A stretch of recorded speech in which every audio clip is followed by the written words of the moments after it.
మోకాల నొప్పులకు ఎటువంటి సర్జరీ లేకుండా ఎపియాన్ పెయిన్ క్లినిక్ అందిస్తున్న అత్యాధునిక చికిత్స.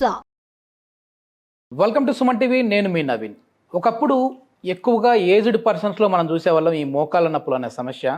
ఇప్పుడు చిన్న ఏజ్లోనే చూస్తూ ఉన్నాం. అసలు ఈ మోకాల నొప్పులు ఎందుకు వస్తూ ఉంటాయి, అదేవిధంగా మోకాలలో గుజ్జు ఎందుకు అరిగిపోతుంది, దీనికి ఆక్యుపెంచర్లో ఎట్లాంటి ట్రీట్మెంట్ ఉంది అన్నదైతే సర్టిఫైడ్ ఆక్యుపెంచర్ హీలర్ జనార్దనాచారి గారు ఉన్నారు. ఆయన అడిగి తెలుసుకుందాం. హాయ్ సార్, నమస్తే అండి. నమస్తే అండి. సార్, మీరు ఆఫ్ ది రికార్డ్ నాతో ఒక మాట అన్నారు. ఇప్పుడు నేను చెప్పబోయే ఒక పాయింట్ అది మోకాల నొప్పుల్ని తగ్గించే విధంగా ఉంటుంది, అదేవిధంగా మోకాలలో గుజ్జును పెంచే విధంగా ఉంటుంది అన్నారు. అసలు ఈ మోకాల నొప్పులు రావడానికి కారణం ఏంటి, అదేవిధంగా ఈ గుజ్జు తగ్గడానికి కారణం ఏంటి? ఇప్పుడు ఇది మోకాల నొప్పులు అనేది యాక్చువల్గా ఏంటంటే ఒక బోన్ సమస్య, ఎముకలకు సంబంధించినటువంటి సమస్య. ఇది మోకాలు అనేది ఈ బోన్స్ ఇష్యూ. అయితే మన ఈ sedentary life style, dietary issues వల్ల ఏమైందంటే ఈ కాల్షియం డెఫిషియన్సీ అనేది తొందరగా వస్తుంది. అసలు యాక్చువల్గా మన శరీరంలో ఉన్నటువంటి అన్ని ఆర్గాన్స్ లోపల ఈ స్కెలెటల్ సిస్టమ్ ఉందే, బోన్ సంబంధించి స్కెలెటల్ సిస్టమ్, అది చాలా స్ట్రాంగ్గా ఉంటుంది. దంతాలు కానీ బోన్స్ కానీ, దంతాలు కూడా బోన్సే. సో 100 ఏళ్ళు మన సిస్టమ్ని ఇలా నిటారుగా నిలబెట్టేది స్కెలెటల్ సిస్టమ్, ఇలా నిటారుగా ఉంచేది, మన శరీరాన్ని ఒక ఆకారాన్ని ఆకృతినిచ్చేది స్కెలెటల్ సిస్టమ్. అంతే కదా, వయసు అయిపోయి కొద్దీ వంగిపోతూ ఉంటాడు. మన ఆకారాన్ని ఇస్తుంది కదా, ఒక రూపాన్ని, ఆకారాన్ని ఇలా ఉండాలని చెప్పింది మొత్తం లోపల ఉన్నటువంటి బోన్సే. అది కనుక డిఫార్మిటీ అయిపోతే ఇలా ఉండాల్సిన వేలు ఇలా అయిపోతాయి. బోన్ డిఫార్మిటీ వల్ల వీటి యొక్క రూపాలే మారిపోతాయి. శరీరం కూడా ఇలా వంగిపోవడం, కూడా కాళ్ళు ఇట్లా సైడ్కి వెళ్ళిపోతా ఉంటాయి, ఇట్లా కాళ్ళు ఇలా మారిపోతుంటాయి. అంతా కూడా బోన్ వీక్నెస్ వల్లనే జరుగుతుంది. అంతా కూడా బోన్ అంటే ఇదంతా కూడా బోన్ స్ట్రెంగ్త్ సంబంధించింది, ఆ స్కెలెటల్ సిస్టంలో ఉన్నటువంటి ఒక లోపాలుగానే చెప్తున్నాం మనం. ఈ మోకాళ్ళలో కూడా అలాగే చూడాలి. ఆక్యుపంక్చరు మోకాళ్ళ నొప్పుల్ని, పంటి నొప్పుల్ని, ఈ స్పైనల్ కార్డ్లో స్పైన్ కూడా బోన్సే. ఓకే, అట్లా ఎక్కడ ఎముక ఉన్నా కూడా. అంటే ఇప్పుడు మీరు చెప్పే పాయింట్ అనేది ఈ మోకాల నొప్పులకి మాత్రమే కాదు, ఒకవేళ భుజం నొప్పి ఉన్నా, మెడ నొప్పులు ఉన్నా తగ్గిపోతాయి. ఎక్కడ బోన్ ఉన్నా కూడా ఆ బోన్ రిలేటెడ్ ఇష్యూస్ అన్నీ కూడా ఒక కేటగిరీ కిందకే చెప్తుంది ఆక్యుపంక్చర్. ఎందుకంటే రూట్ కాజ్ అదే. మనకి ఇక్కడనే ఎందుకు తెలుస్తున్నాయి, మరి ఇక్కడ కూడా తెలుస్తాయి, ఇక్కడ కూడా తర్వాత తెలుస్తాయి. పనులు కూడా ఎందుకు ఇక్కడ ఏం తెలుసు, మన వెయిట్ అంతా కూడా నడిచేప్పుడు ఈ మోకాల మీద పడుతుంది కాబట్టి ముందు ఇక్కడ తెలుస్తున్నాయి. అంటే బోన్స్లో వచ్చే వీక్నెస్ ఎక్కడో దగ్గర ముందు తెలుస్తుంది. తర్వాత గ్రాడ్యువల్గా ఈ బోన్ స్ట్రక్చర్ అంతా కూడా ఇబ్బంది పడుతుంది. అందువల్ల మనం రూట్ కాజ్ ట్రీట్మెంట్ ఇస్తే ఇక్కడ ప్రాబ్లం ఇక్కడనే కాదుగా, bone everywhere is a bone, అంతటా అఫెక్ట్ అవుతుందని ఆక్యుపంక్చర్ చెప్తుంది. సో దాన్ని ఏంటంటే ఆక్యుపంక్చర్ ప్రకారం ఈ బోన్ స్ట్రెంగ్త్ అనేది, సరే కాల్షియం ఎట్లాగూ అవసరము, డి విటమిన్ ఎట్లాగ అవసరము, ఎండ ఎట్లాగ అవసరం, అది మనం ఈ మోడర్న్ సైన్స్ కూడా చెప్తుంది. మన వాళ్ళు ఇప్పుడు ఏంటంటే బేసిక్గా ఎండలో ఉండే కల్చర్ పోయింది. అపార్ట్మెంట్ కల్చర్, ఎండనే తగడంలే. ఒకప్పుడు చిన్న ఇండ్లు, బయటకు వస్తే ఎండ. స్కూళ్ళలో కూడా పెద్ద పెద్ద గ్రౌండ్స్ ఉండేటిది. ఎప్పుడు బెల్ కొడతారా, ఎప్పుడు బయట పోయి ఆడదామా, ఆ ఉరుకులు పరుగులు, ఆ చక్కగా ఆ లాంగ్ బెల్ ఎప్పుడవుతుందా అనే ఎదురు చూసేవాళ్ళు. ఎప్పుడు వదిలేస్తే మనం పోయి అలా పరుగు కదా. ఆటలు రకరకాల, కబడ్డీ, అది ఇది, క్రికెట్, రకరకాల ఆటలకు బాగా ఆడేవాళ్ళు. ఇప్పుడు ఏదో గ్రౌండే లేదు, మొబైల్లో గేమ్లు అయిపోయినాయి. మొబైల్లోనే ఆడుతున్నారు. ఇప్పుడు కూడా క్రికెట్ ఆడుతున్నారు, మొబైల్లో ఆడుతున్నారు. సో అందువల్ల ఏంటంటే ఆ ఎండ తగలకపోవడం వల్ల అతి త్వరగానే వీళ్ళలో ఈ కాల్షియం డెఫిషియన్సీ వస్తుంది, విటమిన్ డి అట్లా ఆ లోపాల వల్ల కాల్షియం అబ్జార్ప్షన్ తగ్గిపోతుందని ఇప్పుడు మోడర్న్ సైన్స్ కూడా చెప్తుంది. ఇది ఒకటి. రెండవది ఏమైందంటే అసలు ఫిజికల్ యాక్టివిటీ కూడా లేదుగా. ఫిజికల్ యాక్టివిటీ కూడా లేకుండా ఇందాక అనుకున్నట్టు సెడెంటరీ లైఫ్ స్టైల్ అయిపోయింది. ఫిజికల్గా తగ్గి మెంటల్గా బ్రెయిన్తో, శారీరకంగా శ్రమ తగ్గిపోయింది, మానసికంగా శ్రమ పెరిగేది మరి హెవీ అయిపోయింది. అది. మూడవది డయటరీ, దాంట్లో కూడా ఏంటంటే సరైన ఆహారం కూడా మనం తీసుకోవడం లేదు. ఈ కాల్షియం రిచ్ ఫుడ్స్ కానీ, రుచి ఇంపార్టెంట్గా మనకు. రుచితో పోతున్నాం కదా, మన ఫాస్ట్ ఫుడ్స్, పిజ్జాలు, బర్గర్, బేకరీ ఐటమ్స్. సో వీటి వల్ల మనం చాలా దెబ్బతింటున్నాం. ఒకప్పుడు మంచిగా ఏదైనా ఫెస్టివల్ వస్తే నువ్వుల లడ్డూలు ఇట్లాంటివన్నీ తినేవాళ్ళు. ఇప్పుడు పిజ్జాలు, ఒక్కొక్క మీరు చూడండి ట్రెడిషనల్ ఐటమ్స్ లోపల. ఇప్పుడు సంక్రాంతి వస్తుంది, సంక్రాంతికి ఒక స్పెషల్ వంట ఉంటుంది. ఏది నువ్వులతో చేస్తారు, సకినాలు అంటారు. తెలంగాణ ప్రాంతం సకినాలు అంటారు, చక్కిలాలని ఆంధ్రాలో కూడా అంటారు. అదేంటంటే ఆ నువ్వులు మన బాడీకి హీట్ని జనరేట్ చేస్తాయి. హీట్ అంటే నువ్వులు హీట్ కదా, సో నువ్వులు చేసే వంటలు దీనికి ప్రత్యేకం. అట్లాగే దీపావళి ప్రాంతం వచ్చినప్పుడు, దీపావళి పండుగ వచ్చినప్పుడు మనం ఎక్కువ మేజర్ ఒక ఫుడ్ స్వీట్ చేసుకుంటాం. దీపావళి స్వీట్స్ నార్త్ ఇండియాలో కూడా స్వీట్స్ బాగా డిస్ట్రిబ్యూట్ చేసుకుంటారు. మన వాళ్ళు కూడా ఏం చేస్తారంటే ఈ అరిసెలు అని ఉంటుంది, ఐడియా ఉంది మీకు? అరిసెలు స్వీట్ చేస్తారు. ఏమవుతుందంటే స్వీట్ కూడా బాడీ లోపల ఆ నెయ్యితో చేసిన స్వీట్ కూడా ఏం చేస్తారంటే హీట్ జనరేట్ చేస్తుంది. సో మన వాళ్ళు ఏం చేశారంటే ఏ సీజన్ బట్టి ఏ ఆహారం తినాలో పండుగల ద్వారా కూడా చెప్పారు. ఇప్పుడు శ్రీరామనవమి ఎండాకాలం వస్తుంది, అది అప్పుడు మనం పానకం తాగమని చెప్పారు. బెల్లం పానకం, ఆ మిరియాల పొడి అందులో వేసి, శ్రీరామనవమి పానకమే కదా, అది చలవ.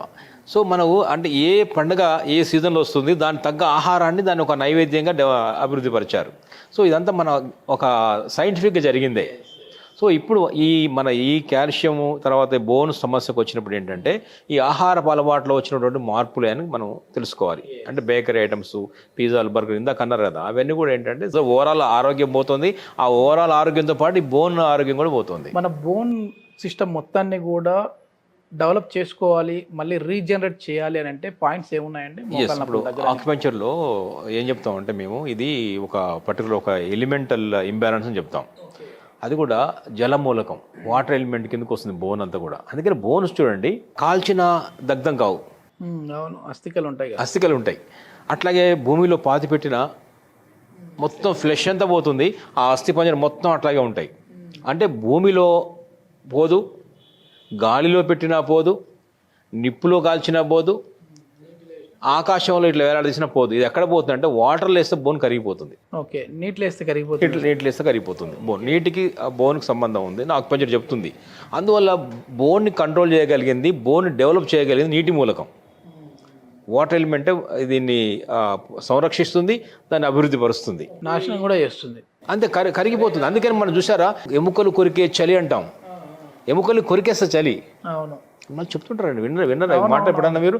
బాగా చలితో pH లేని వాటర్ తాగినా కూడా బోన్ ఇది అయిపోద్ది కదా సార్, కాల్షియం కరిగిపోతుంది. బోన్ ఎముకలు కొరికే చలి అంటే అర్థం ఏంటంటే ఎముకల్ని సైతం కొరికేసేంత చలి వాటర్ ఎలిమెంట్ చేయగలుగుతుంది. ఆ వాటర్ ఎలిమెంట్ కనుక బ్యాలెన్స్ ఉంటే ఆ బోన్స్ అనేది చాలా ఆరోగ్యంగా ఉంటాయి. ఓకే సార్, ఎట్లాంటి పాయింట్ అనేది ఒకసారి ఆడియన్స్కి? ఇప్పుడు దీంట్లో ఒక పాయింట్, ఆక్యుపెంచర్ పాయింట్ ఒకటి చెప్తాం, ఎందుకంటే అనేక పాయింట్స్ ఉంటాయి. బట్ ఒక ఇంపార్టెంట్ పాయింట్, ఎవరికి వాళ్ళు చేసుకునే విధంగా తమ యొక్క ఈ మోకాల నొప్పులకు పరిష్కారంగా ఇతరత్ర ఎక్కడ బోన్స్లో ఉండే ఇబ్బందులు, దంతాల ప్రాబ్లమ్స్ కానీ, స్పైనల్ కార్డ్ నొప్పులు కానీ, వెన్నెముక నొప్పులు, ఇక్కడ నొప్పి అంటాం కదా, బండి మీద పోతున్నప్పుడు ఇక్కడ వచ్చింది అంటారు కదా, ఆ నొప్పులన్నిటి కూడా చెక్ పెట్టేటటువంటి ఒక అద్భుతమైన పాయింట్ ఒకటి చూద్దాము.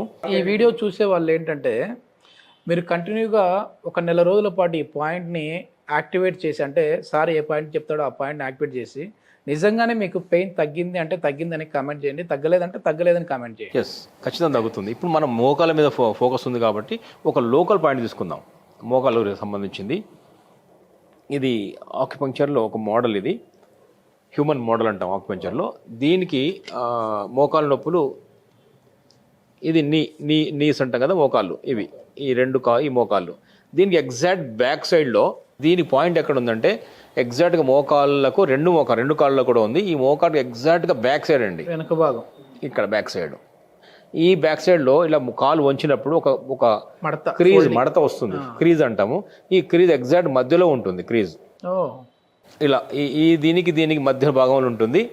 అది UB40, ఆ పాయింట్ పేరు మీరు గూగుల్ చేసుకుని తెలుస్తుంది, యూరినరీ బ్లాడర్ 40 పాయింట్. అది ఈ ఎగ్జాక్ట్గా ఈ మడతలో, ఈ మడత ఉన్నప్పుడు ఈ మధ్య భాగంలో ఉంటుంది UB40, ఎగ్జాక్ట్గా మోకాలు వెనకాలే ఉంటుంది ఇది.